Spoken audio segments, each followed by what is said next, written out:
much. I don't know. Okay, so first for this section, we left off on part 4, chapter 3. But did you guys reread chapter 1 and 2? No, I didn't. Okay. I did.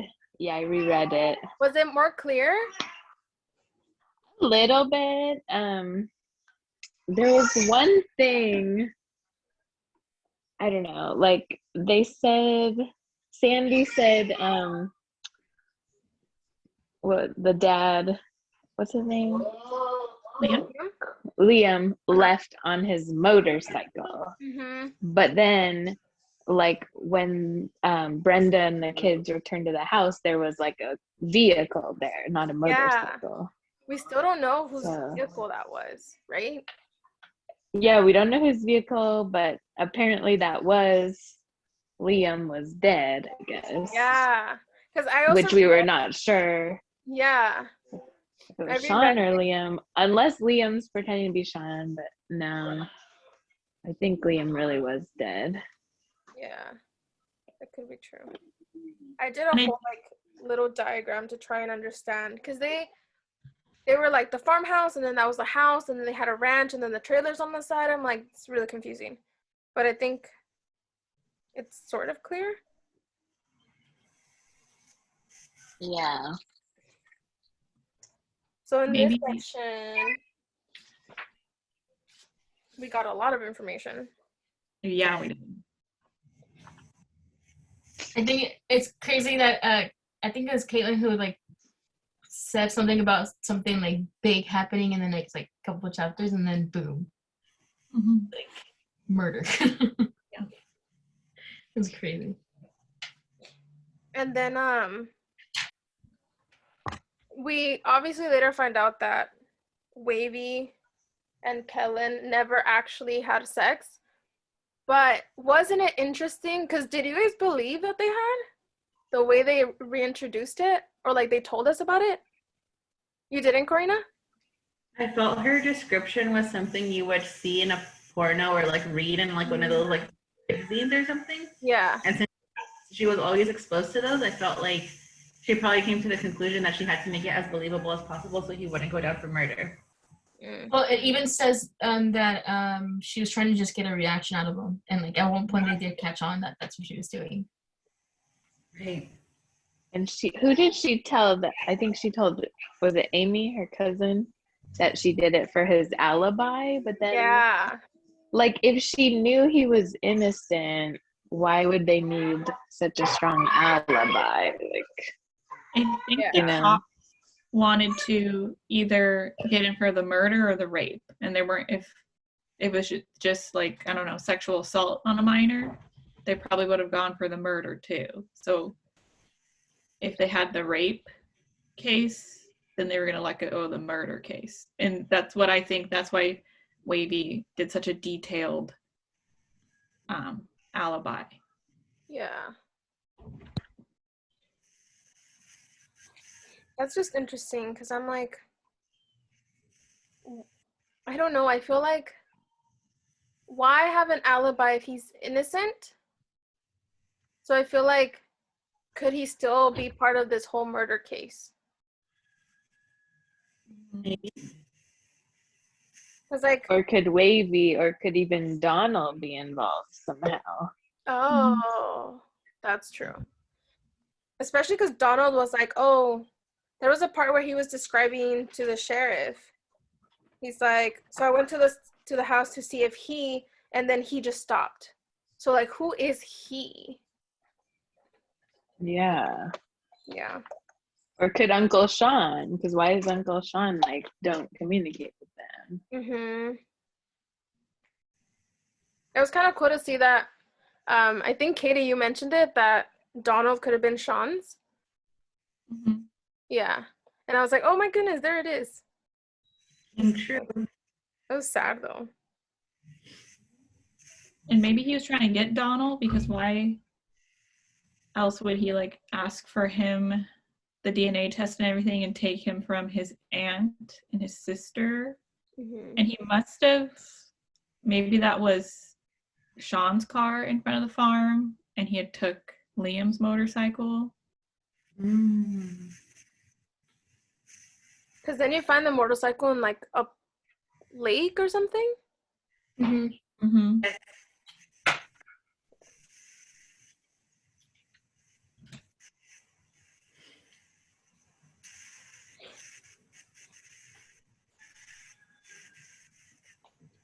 No, it's But okay. I do wonder if like either Donald might have killed one and then Sean killed one, or they came in and saw that. Because Liam was crawling away. That's what they said in the report. And it looked like Val had killed herself. You know that handwritten note, like in the book? Mm-hmm. And then there was another handwritten note. Was it Donald's postcard? Oh, yeah. And I don't know, just the font looked similar. Maybe they just used the same font or something. Wait, you guys got an actual note on the book? Mm-hmm. Yeah, it was like in a, like Val's note she left, and then Donald's postcard was in a different font. Oh, mine doesn't have that. Mine just says that, like, the letters there and everything, but there's no illustration of it. Yeah, it was like a different font. I don't know. It just made me think like this font's similar, but they could have just used a similar font, or maybe it wasn't even similar, but I don't know. It's just a lot for Donald to like craft a note like that at his age. But then again, Wavy totally could have done something like that, or Sean could have told him to do that. I don't know. Yeah.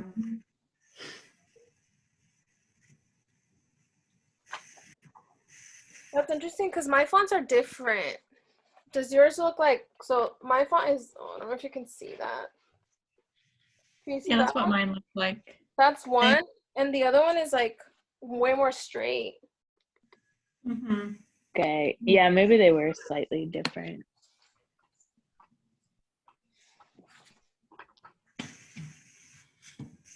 But it is interesting because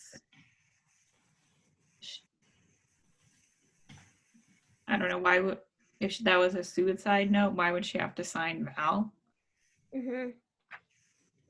I mean, it would be obvious. What did the note say again? Her note? Her note says, Liam, I'm done letting you make me miserable, and I hope you're happy with your horse, but you're never going to F me again, Val. Very poetic.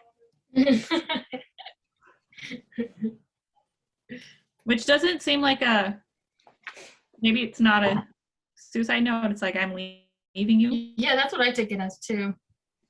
Yeah, like why would she write that when he's like in the room with her? Unless she was about to do it and he was trying to stop her.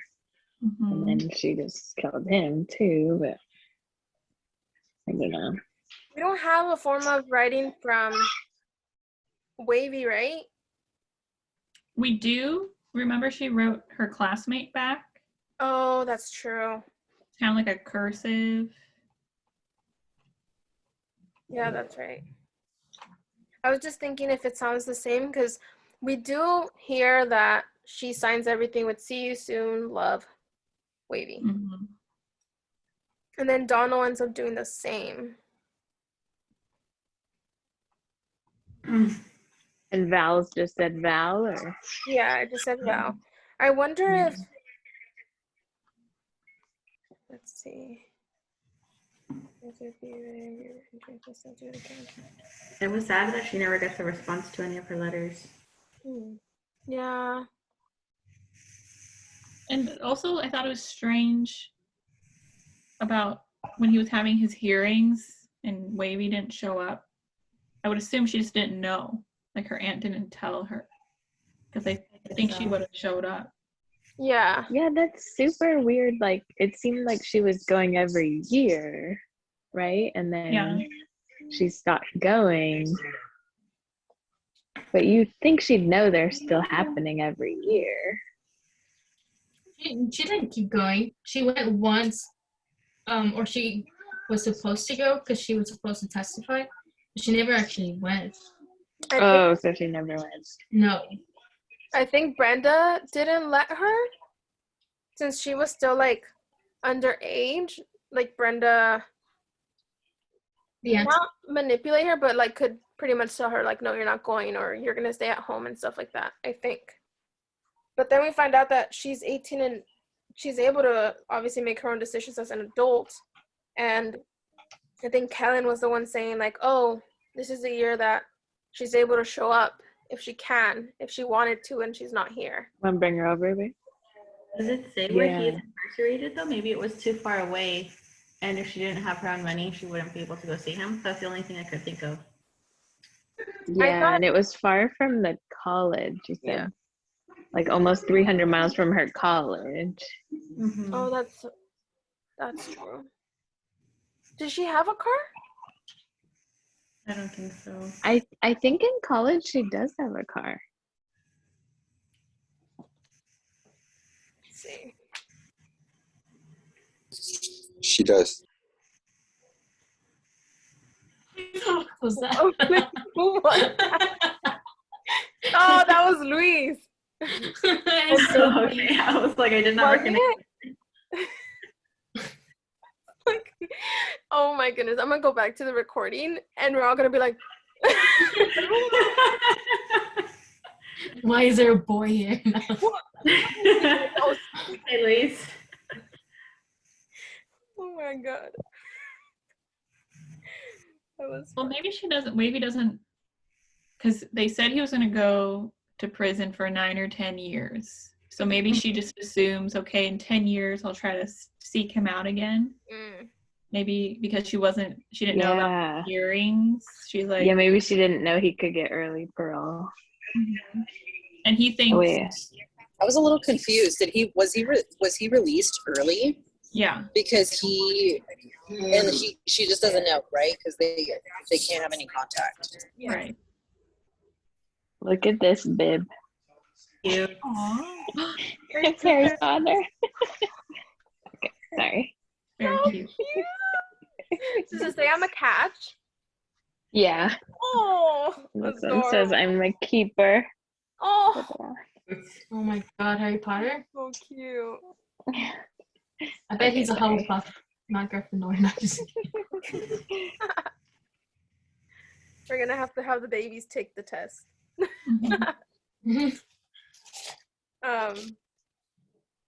Yeah, I think he did.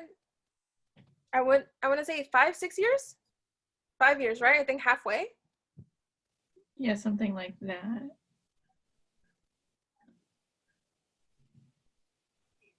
I think because the lawyer was like, oh, he did the classes, he's been doing this, he finished his GED. And I think because of that, they're like, okay, fine. Yeah. But then his life But I think isn't it pretty standard to get out early, like for good behavior? It's just weird she didn't know about that at all. Yeah. Or and she's communicating with all kinds of people to help find Donald. So it just seems weird no one would tell her that. That's true. Out of curiosity, are you guys okay with the fact that he did go to jail for what happened? Or would you care? Well, I'm just confused why. So were him and Wavy involved in the murders? And no, he got arrested for sexual assault. Or yeah, but why would she basically make him go to jail for that unless they were involved in the murders? And she so the reason that he is going to jail is because the aunt was so persistent. Mm-hmm. It was the aunt that pushed things, and so then they tried to pin the murder on him, and so they had to really pin the sexual assault instead on him. That way he wouldn't get the murder charges. I feel based on the evidence that I kind of was on the fence about it, because I feel the evidence was circumstantial, especially because he didn't get the rape kit from Wavy because she booked it out of the hospital and took a shower. So looking at it like that, I feel like he shouldn't have gone to jail because I don't think the evidence was strong enough. But I think that everyone like didn't know that they could contest it further maybe. And I agree that the aunt was very opinionated, and I think that kind of was the nail in the coffin for him in terms of going to prison.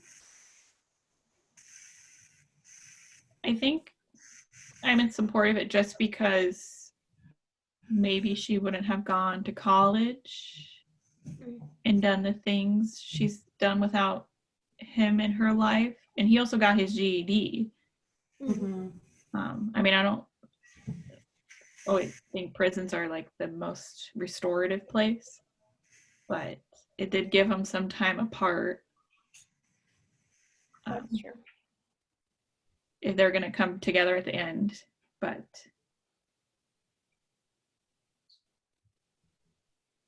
it also was building it up with like all their past encounters and almost like mess ups that it seemed like it was going to happen anyway. Yeah. Because what was they going to do? Get married when she was 14 and like just prance around town and not, I don't know.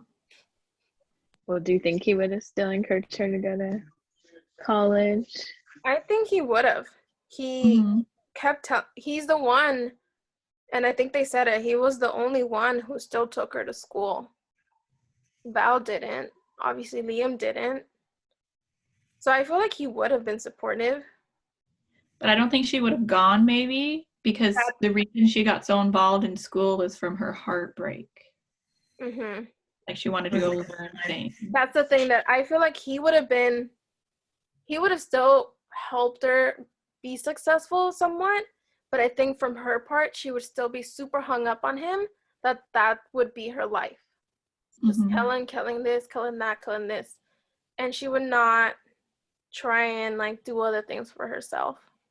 Mm-hmm. Or what if she would get pregnant like the cousin was saying she would be?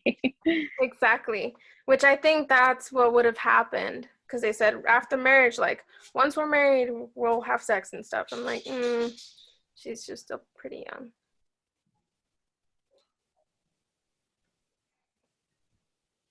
Yeah, and to her, that's like how you show affection, because that's all she saw from her parents, you know? Yeah. Oh, shoot. I almost pressed the button to restart my computer. Oh, I was like, oh my God, no. I just can't like wrap my head around why like he's out and she doesn't know, you know? And like, does she not want to be with him? I feel like she does. Is she still writing him letters thinking he's there? I think it also might be the trauma. Like she's stuck in this idea, okay, he's in prison, he's gone. And because she keeps writing these letters. So it's kind of like this person who doesn't even exist to her anymore in real life. Just like this phantom person she's writing letters to. And she's kind of stuck in that maybe a little bit. / I don't think he's like seeking her out because he thinks she's done with him because she didn't go to the hearing. Yeah. Could it be that she just doesn't even know? Like, it could be that, Brenda never told her. So she probably still thinks, oh, he's going to be in jail for 10 years and I'll come and look for him at, when I'm 20, whatever. Yeah, I agree with that. I think she might not know about the maybe getting out early parts. I think she's like, it's 10 years set, so I'll look for you 10 years from that day. And also because it's been so long, like going back to the letter, she's writing these letters to Kellen 5 years ago. And maybe like in the back of her mind, she's like holding on to that fantasy, maybe thinking it won't be the same if they were to meet up again. They're going to be different people, both of them, so that's the tricky bit. Yeah. Do you think anything's going to develop with this new love interest who's pursuing her? That's what that was my last like little note. I'm like, will she date Josh? I kind of hope so, because Kellen kind of came out and he went with that older lady. Like, I feel like that would have really hurt her feelings once she finds out. Yeah. I feel like Helen mostly went with the girl. Because wasn't she the one that was like helping him when he was getting attacked by those 2 boys or 2 men? So I feel like, right? Yeah. It's hard. Yeah. So as an ex-felon. maybe he just looks for people who help him out, and Wavy ended up being one of the first ones. Obviously, later we find out that that girl he's with, I don't remember her name, doesn't even like him, or she's kind of like bossy, and she's like, I don't, or he's like, I don't like this, and he's like, but I can't think about Wavy. And also, maybe it's just from his childhood because she protected him, but she's also the age of what his mom would be, about 50. Oh yeah, I didn't even think of that. That's true.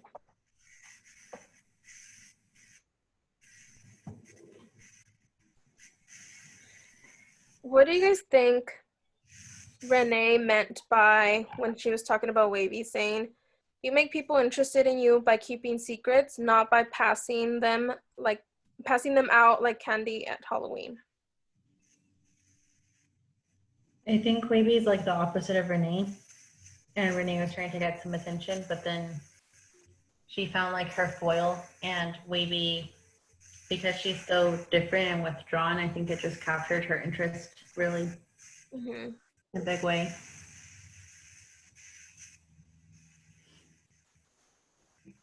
And she want kind of like the person she painted herself as her first few days of college is Wavy, like this traumatized girl who has a lot of trauma. Yeah. By pretending that that girl who died was like her best friend. Oh my God, I swear. I actually really think the character is really funny. Some comedic relief and yeah, and then in between everything. And then she finds out Wavy's story, and she's like, oh, never mind. Let me just stop talking about my fake best friend. What's your opinion of Renee? Because I kind of like her. Yeah. That's just kind of a hot mess. But for her to befriend Wavy, I like that she saved her, or noticed that Brenda seemed upset, and she's like, why is she snooping around? She's like, oh yeah, she's my friend. Yeah, we talk about this, blah, blah, blah. So I was like, oh, you're cool. But at the same time, you also don't know what you're getting yourself into. So be careful, girl. To be quite honest with you, I think part of that of her defending Wavy is because she likes attention.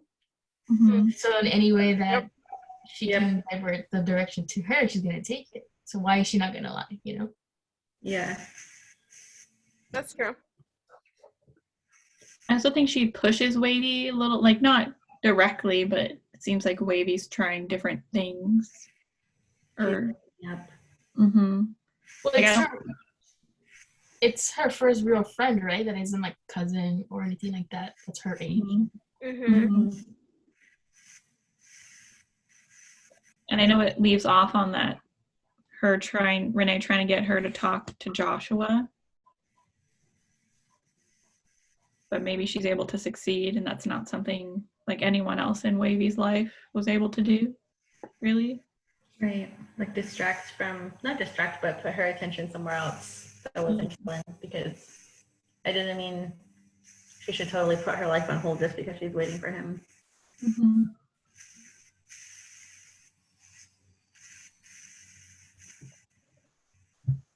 And the whole part about the Wavy having to battle for her money, I felt was kind of sad, because when Brenda made her sell all her possessions in Kellen's house, I felt like that was another trauma and loss for Wavy, because that's all she kind of knew and could hold on to, and then it was gone, except the motorcycle. Yeah. So that she kept writing those letters, kind of defaming Brenda's character, because I think that Brenda just, was just going a little bit out of control with that. That's what I'm worried about, is Wavy's gonna find about these hearings she wasn't invited to, and she's gonna kill Brenda. Or Oh my god. You never know. Yeah, I think she doesn't know about the hearings. I think so too. And she's still like thinking about him. I think she feels that he can't communicate with her clearly because he's in prison. So she's like, well, I'm not gonna keep trying, because I think she gets more hurt seeing that, what was that one thing? Unauthorized correspondence. Like, I think that just seeing that, I think it hurts her more Mm-hmm. than like, it's like she's failing. So yeah. Yeah, Brenda's a trip to me in this section because I feel like I can see why she wants to protect Wavy, but since Wavy's not a child anymore, I think that she should have still tried to kind of like compromise a little bit rather than being so harsh, because in that way I think that Wavy's really just gonna, you know, cut her off emotionally even more rather than being able to maybe establish some semblance of trust or a relationship. Yeah, I feel like she's trying, obviously, to protect her and do what's best for her, but I don't think there's an actual connection. Yeah, I think she's just doing it because it's what she thinks is right, but not Right. because she actually cares about Wavy. Because she doesn't want people to say like, oh, well, you were the only adult next to Wavy that could have done something and you didn't. I think that's why she does it, because she's afraid of looking bad. Yeah. because she could have done what her husband wanted her to do and just leave them. Yeah. But she stuck it out, either for her image or because maybe she does like ride or die family. Mm-hmm. But I don't know if they like weren't working on their marriage or anything like that. Mm-hmm. Okay, who didn't see that divorce coming? Let's be real here. I called that shit early on. Yep. Didn't we say that, I think, the last meeting? I think so. He was not helpful. He was an asshole, to be honest. He could have cared a little and he didn't. So the sad part, I think, is that Amy saw that and she said that he couldn't do it. And then she's like, he should have said, I didn't want to do it. And I was like, to see that from her dad, I think it's hurting her. Yeah, the cousins also got traumatized a bit with what they went through on those last two Yeah. sections. I did they kind of said agree he with left. Dan. Sorry, Julie. Oh, he left like when things were settling down too. Yes, exactly. Like saying like, hey dad, you were basically done. Like everything else is downhill. I mean uphill. Downhill because it got bad. You know what I mean. But yeah, that's whatever. He probably wouldn't have helped the kids be better people. You think he's like kept in touch since? Or think he's just an absent father that just doesn't call, doesn't check up on his kids and stuff? Because it feels like he just disappeared. It wasn't even like, you know. Mm-hmm. I want to believe that he tries to keep in touch, but probably not. I think they said he doesn't really, like, they don't go see him or anything.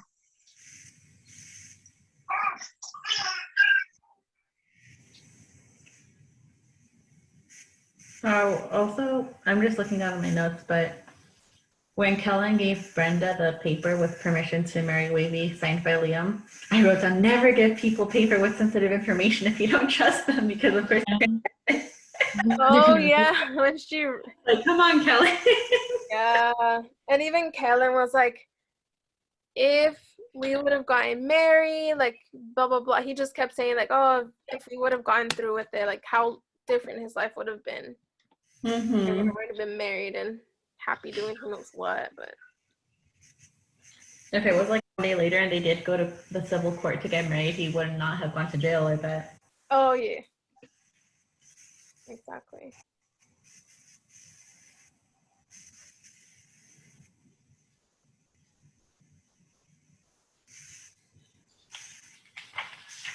Oh yeah. It was interesting to see how not supportive, but how Liam just accepted it pretty easily. I was surprised with that. But I think the author built it up where him not really caring about Wavy made it make a little bit more sense, I guess. Yeah. It's not that he hated her, maybe, but it's just he didn't care. So for that reason, it's probably easier than if he really had something strong against her, I guess. Mm-hmm.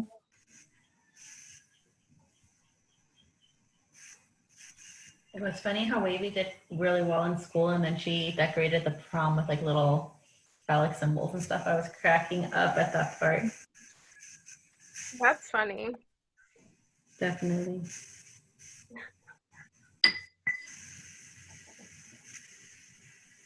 I wonder why she did that. Like, I know to be funny, but at the same time, like, she thought she could be sneaky, or does she know she was gonna get caught? Be like, I don't care.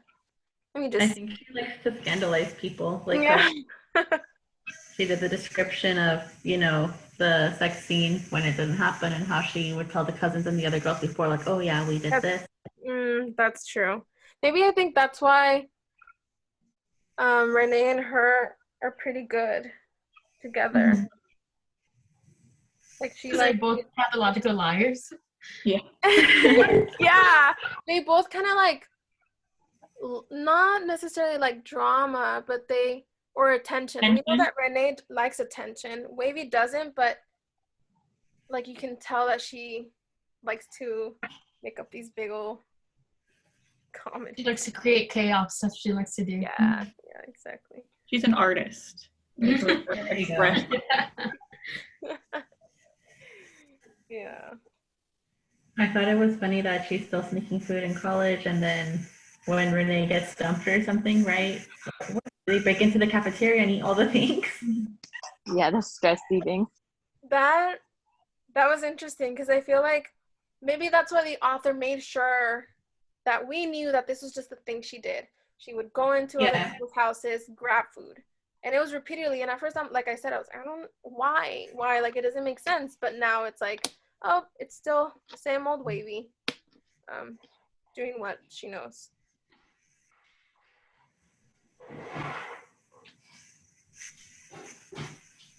And she also might get like a little bit of a high off of it. Mm-hmm. When Renee said it was like more during finals week.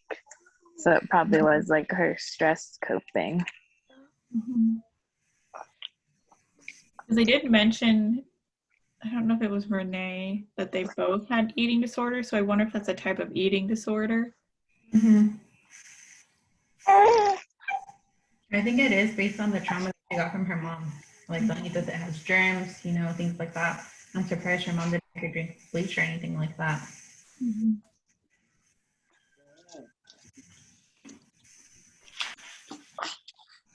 So I was reading a book about OCD and addictions and all that stuff, and OCD is linked to bipolar disorder, and then we had discussed that the mother might be bipolar, which I thought was interesting. Probably and OCD.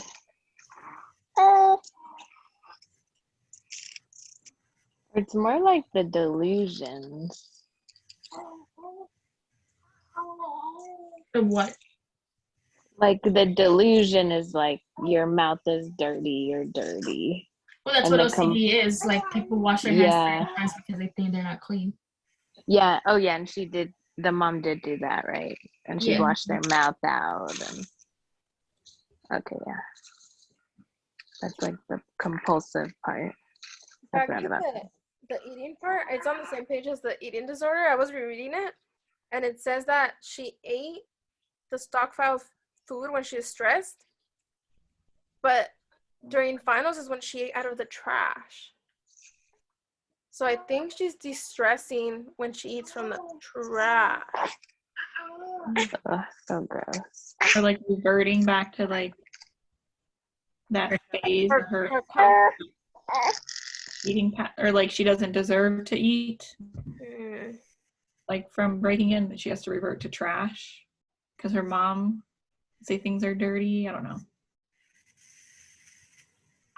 Yeah, do you think that's gonna play a part in this mystery of who murdered them? It keeps coming up. I don't know. I wonder if Brenda was also attention seeking because of how it said that the book club was basically mom's support system now, and she was always talking about Wavy.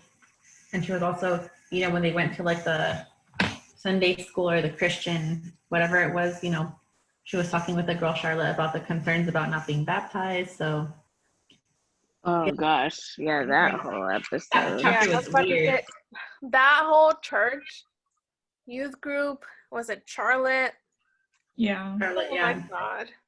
You know what that little part reminded me of?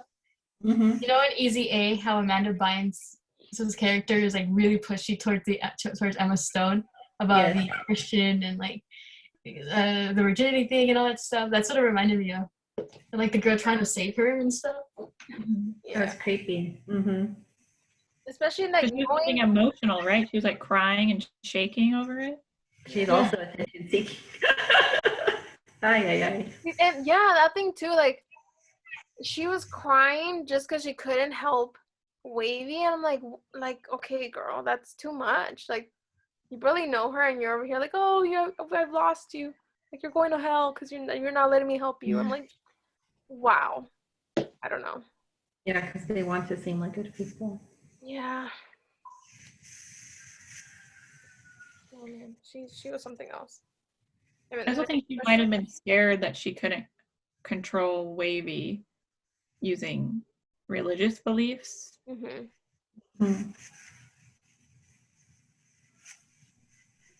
Because that's all she knows.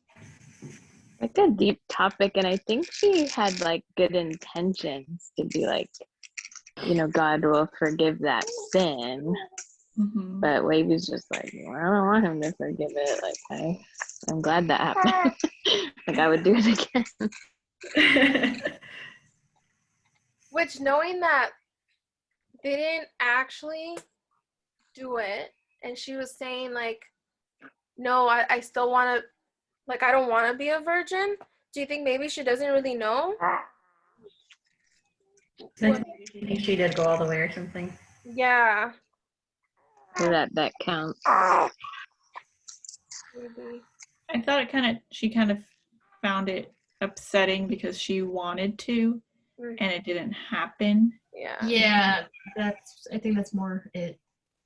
I think she knows what it is from all the magazines that she would look at the shop and stuff. So, because it's pretty much the entire couple chapters is like her wanting to, and then Kellen being like, no. Yeah. I like how Wavy knits, and I could imagine her like going on her typewriter writing all these letters. I thought that was kind of cool. Yeah, I was thinking about you, Karina, when she was knitting. I know, like this is crocheting, but I'm still working on this one. What's the difference between crocheting and knitting? The sticks. Yeah, it's a crochet hook, which is just one, and the knitting needles are the two. And it has a different look. I learned that from Corina.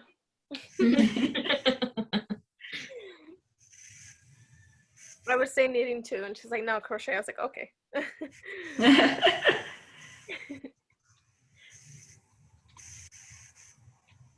I think those are most of my notes.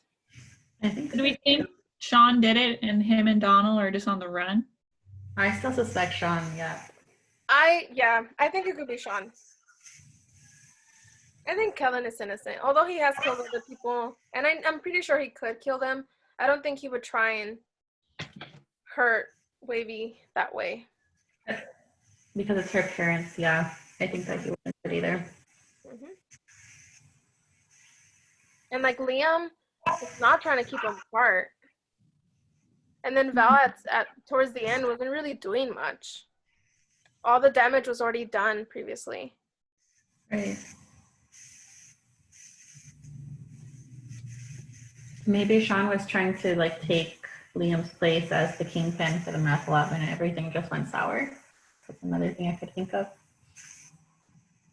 Maybe he thought Liam owed him something and he wasn't getting the help that he needed, so he just decided to, take it to the next level.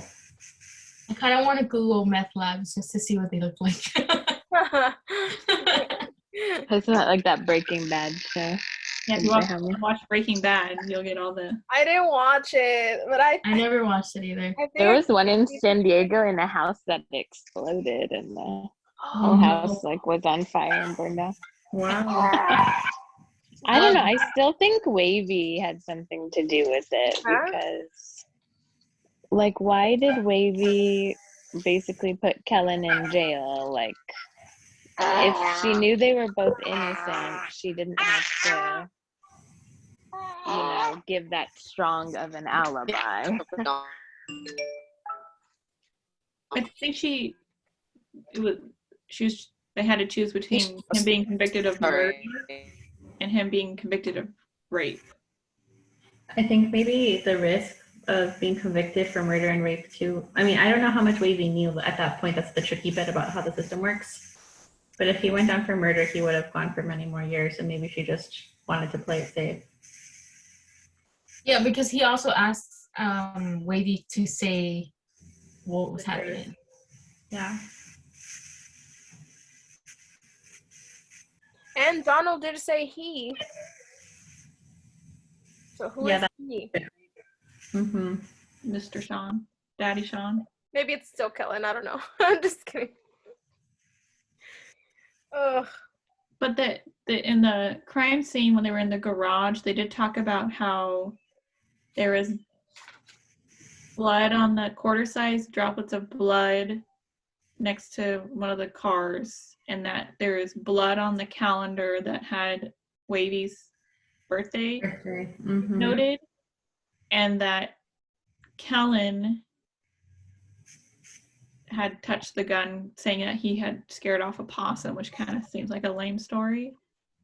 I think he said that was the night before, earlier that morning, something before the whole murder happened. That's when he killed the possum. That's why his hands would have gunshot residue. Yeah. I mean, it does sound lame. But I feel like, you know how they described him as slow or I don't know. I feel like part of my nature is to believe he had good intentions. Although I think I said that I thought Kellen did it. I'm changing my mind. I don't know. Okay, so everybody call it. Who do you think it is? The culprit of the murders? I think it's Sean. Okay. Sean and Donald. Yeah, or even the other girls, because they were jealous of Val. I think Wavy's involved. I don't think Kellen is. Sean. I want to say Kellen, but I'm going to go Sean.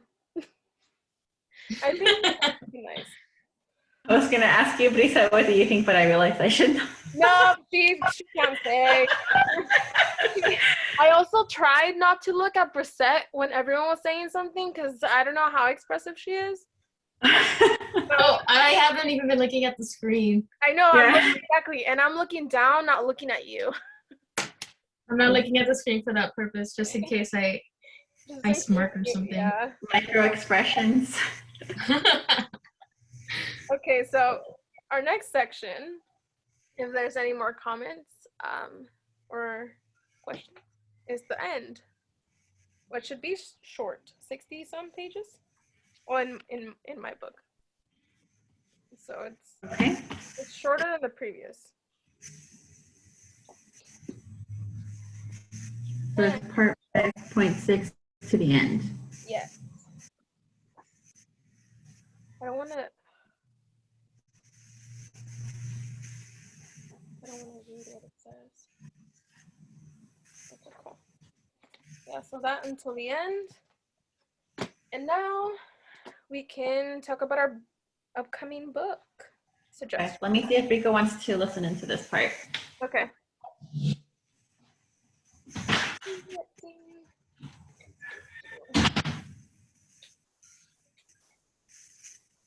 Where's Styling? She said she couldn't join. That I think she didn't finish.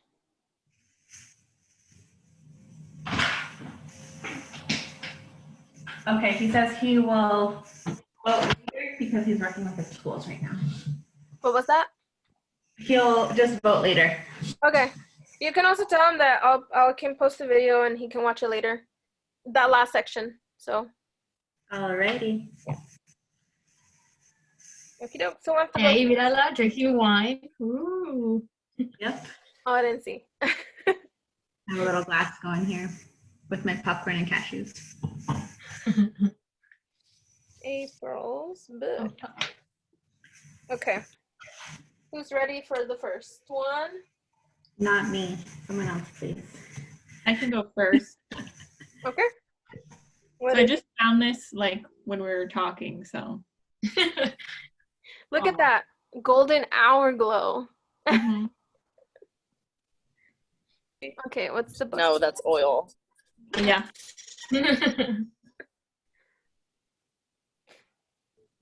Go ahead, Katie. The floor is yours. So I found this on, searched it on Goodreads. I don't have the actual copy. Okay. The Midnight Library. I've heard about it. By Matt Haig. Hi. Okay. It has a 4.19. I feel like that's important. Yes, and I always include it. I'm gonna round it to a 4.2 just to give it. How many ratings does it have? Almost 250,000 ratings. Nice. 33,000 reviews. I rounded up too with that. So and I also think it's good because we're a book club, the Midnight Library. Anyway, just for the name of it. It says, between life and death, there is a library. And within that library, the shelves go on forever. Every book provides a chance to try another life you could have lived, to see how things would be if you had made other choices. Would you have done anything different if you had the chance to undo your regrets? And I think it's like a mixture of sci-fi and fantasy, but a little bit of philosophy.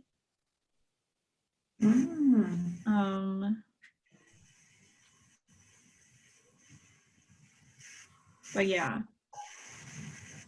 I'm trying to read a little.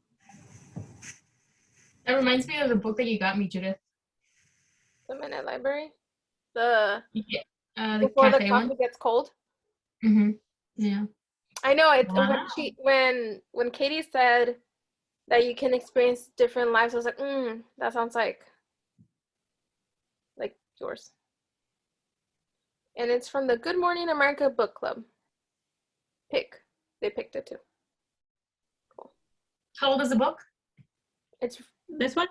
Yeah, is it fairly recent? Yeah. It was like one of the top ones in 2020. Yeah. Mm-hmm. If you go to Barnes and Noble or like a bookstore, you might still see it in the front. I've seen. Yeah, September 2020. And it follows a Nora Seed who's faced with the possibility of changing her life following a different career, undoing old breakups, realizing her dreams, and just searching for herself, it says. But yeah, that's my pick. It's good. The cover's pretty. Mm-hmm. Okay. Next book.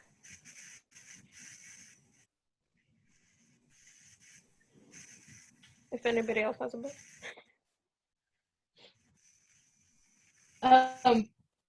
So the only reason that I want to read it, I've known about the book, but I haven't picked it up or anything. However, America Ferrera is directing it. Citizen last month in the country. So America Ferrera is directing it. It comes out next year, I think. I Am Not Your Perfect Mexican Daughter. But I think you guys might have read it, no? I think Karina read it. I read it, but I don't mind reading it again if it wins, so it's okay. Yeah, I think that was interesting. Is it that good? I reread it, so I would say it's pretty good. I'm excited to see what they do with it. I think the representation is what I liked the best because I never read a book kind of like that. So. Mm-hmm. And I already have that one. So. What's that? I already have that one too. You already have it? Buy it. I have one. Wait, if I leave Zoom to look at my picture, let me know if you can still hear me. Okay. Can you still hear me? Yeah. Yes. Okay. It's called Whisper Network by Chandler Baker. It was on Reese's Book Club, but I think over a year ago. And let's see. Do you want me to read the synopsis? Yeah, you can do that. Well, basically, it's like these people work at this big company, and then the CEO dies, and then the boss takes over. And it seems like he has all these relationships with the women, like maybe a little inappropriate. But now that he's promoted, like they're not okay with these relationships. And so it says, like, the colleague's decision to take a stand sets in motion a catastrophic shift in the office. Lies will be uncovered, secrets will be exposed, and not everyone will survive. All of their lives as women, colleagues, mothers, wives, friends, and even adversaries will change dramatically as a result. And I think one of the reviews, or the reason Reese picked it, was like during the whole Me Too movement. I think it kind of speaks on that. So I thought, like, as a women book club, but even more so if Rika's joining us, that would be interesting to talk about. Nice. Interesting. And that was by Chandler, yes? Chandler. Yeah. Okay. Whisper Network. Pictures for all of them.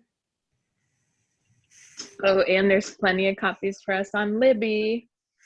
Yay! We love that. There's like 17 available out of 22 or something.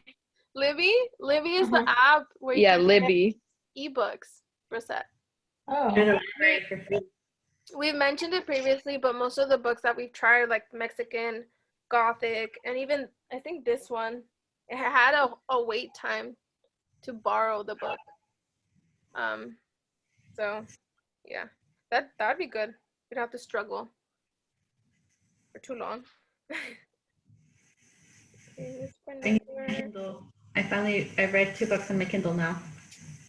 Nice. Did you like it? Let me get. I do like it. Do you like it? Because this is the first book that I actually finished reading on my Kindle or on my tablet, and it wasn't bad. I like it. I got a nice case for it, and I like that I can just immediately download books if they're available through the library, so it helps me with not buying as many books. So Crystal had to leave, but she said she was gonna suggest the same book, Infinite Country by Patricia, which I have. So I'll just read. Oh, I've seen that cover before. It's the one we sent in the group. Yeah, it's getting a lot of. And I think that was on Reese's book club recently. Yes, it was. It was just published this month or last month. Something like it was last month, and Crystal actually suggested it, but the public wasn't gonna get it until the beginning of March or something like that. So I told her, and even she was like, I'm not even voting for my own book, so I can suggest it when it's available for everyone else. Because I'm part of the book of the month, and I got it ahead of time. So that's why we also had it. What was that? I'm strongly tempted to get the Chris. No. So this one, it's a pretty long one. Wait, what book of the month are you in? Or what group is that? It's an app. It's a subscription. So you get a book each month. you pay like $14-15. They're all hardcover, and you get 5 choices each month, and then obviously you pick whatever out of those 5. You can skip if you want, but it's kind of cool because look, it has like this one I picked for February. I don't know if you can see it. It says book of the month, February 2021. That's cool. Like I said, they're all hardcover, and it's kind of cute. And they get all shipped to you? Yeah. And what I realized is that most of the ones that are suggested in most book clubs, most bookstagrams, even when you go to Barnes & Noble or any bookstore, they're the ones right there. Like Mexican Gothic was part of it. We read, which one was it before? Oh, The Vanishing Half. That's where I also got it from. The Silent Patient, which Karina read, was also part of it. Like there's a lot of them. So I'm like, oh, well, this is good. I'm getting the books that at the store I'd be paying $20 for a bookstore for even 30 for a hardcover. Exactly. Even 30 for a hardcover. So I don't know. I like it. But let me see if I can find a shorter description. This is a long. Yeah, let me go on Goodreads. Let's see. And then Darlene also sent a book. So I have to do that one. And then I'm ready whenever it's my turn too, I decided. Do you wanna go after this one? Sure. Mientras busco Darlene's. Okay, so I'm gonna read the description from here.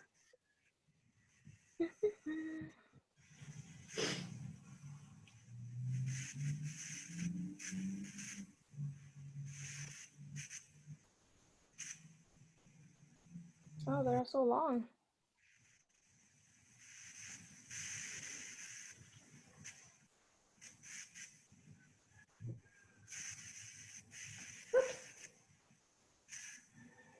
So it's a novel about a Colombian family fractured by deportation, and it offers an intimate perspective on an experience that so many have endured. So it talks about Elena and Mauro, who are teenagers. When they meet, their blooming love an antidote to the mountain brutality of life in Bogota. Once their first daughter is born and are facing grim economic prospects, they set their sights on the United States. They travel to Houston and send wages back to Elena's mom, all the while weighing whether to risk overstaying their tourist visas or to return to Bogota. As their family expands and they move again and again, their decision to ignore their exit dates plunges the young family into the precariousness of undocumented status, the threat of discovery menacing a life already strained. When Mauro is deported, Elena, now tasked with caring for the 3 small children, makes a difficult choice that will ease her burdens but splinter the family even further. So it goes about the whole family, and apparently the author herself is the daughter of a Colombian immigrant and a dual citizen, which gives voice to I was gonna ask you that. and Elena. Yeah. Which gives voice to Mauro and Elena as well as their children, each one navigating a divided existence, weighing their allegiance to the past, the future, to one another, and to themselves. So that's the book of that, which I think is kind of interesting because we hear about mostly Mexico, not really the other Latin American countries. So it's kind of cool. And it's not that long either. It's pretty short. Oh, it's very short. 190. How many pages? 190. Oh, wow. Yeah, I was surprised when I got it. Look how thin that is compared to And how the letters are like small? What's the font no, like? they're actually pretty big. It might go Oh. on this one. Wow. So that's that one. Karina, you can go ahead. Okay, this book's older. It came out in 2011. And I'm sorting through all my books right now, and that's why I couldn't decide because I picked 4 that seemed interesting. So I just looked them up on Goodreads and I chose the one that was the highest rated. This one is called Water for Elephants. And the movie some time ago. Oh, yes. It's romantical for those romantic people out there. Judith. Yeah, and I already have the book and I haven't read it, so OMG. Here's the description. When Jacob Jankowski, recently orphaned and suddenly adrift, jumps onto a passing train, he enters a world of freaks, swindlers, and misfits in a second-rate circus, struggling to survive during the Great Depression. A veterinary student who almost earned his degree, Jacob is put in charge of caring for the circus menagerie. It is there that Jacob meets Marlena, the beautiful equestrian who is married to August, a charismatic but violently unpredictable animal trainer. Jacob also meets Rosie, an elephant who seems unmanageable until he discovers an unusual way to reach her. Water for Elephants is a story that has it all: warmth, humor, poignancy, and passion. It has an energy and spirit like the feeling under a big top when the show is about to begin. It is a novel that will win your heart. And I also Did you guys see the movie? No, I haven't. I have. I think I might have seen the movie or started. I think it'll be, Robert Pattinson and Reese Witherspoon. Yes. yeah, Reese Witherspoon did it too. So that's the one I have. It's a good book. Seems to be available on Libby. Although I already have the book, so I should. I went to the bookstore today, and there's a used bookstore like 12 blocks from here. And so many of the books that I already own are there, but they're books that I haven't read that I kind of just accumulated over time. So I don't want to rebuy them because they're at the house, but then they're in California, so I can't even read them if I wanted to. It's not very heartbreaking. That's tough.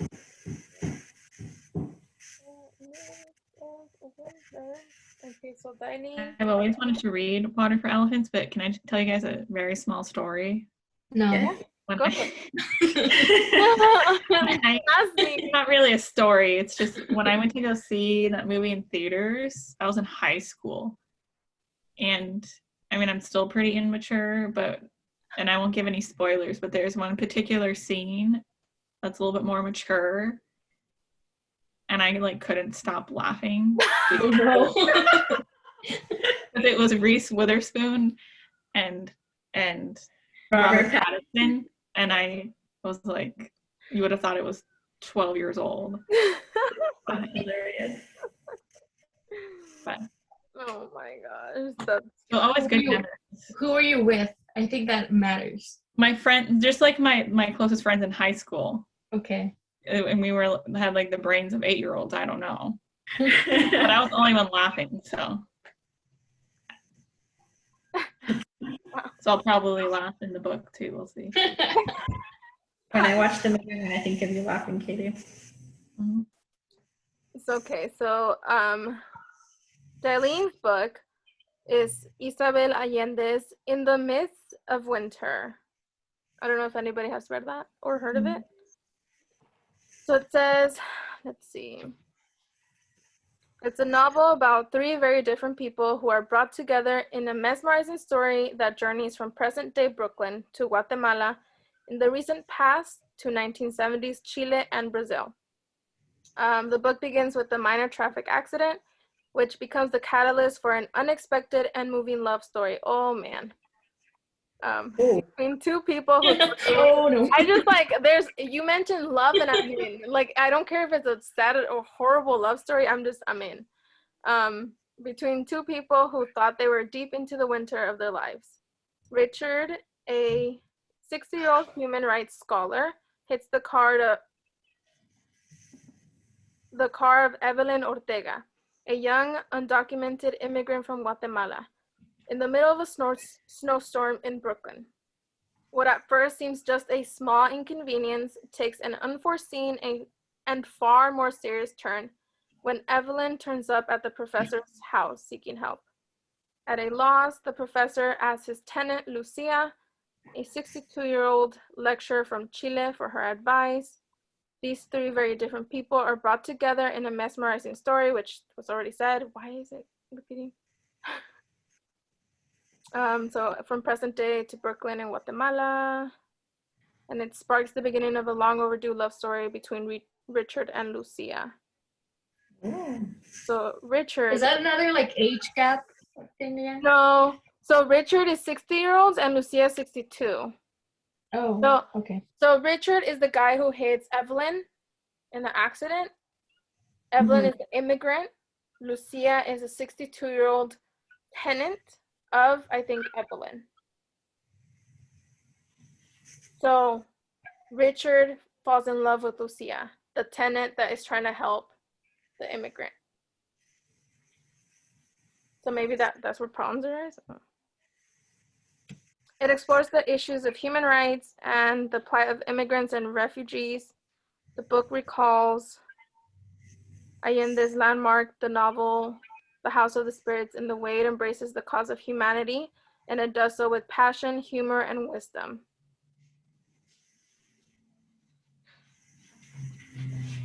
And it says, this novel will stay with you longer after you turn the final page. Oh my gosh. It's always those comments that I'm like, what do you mean by that? Now I have to go and find out. Yeah.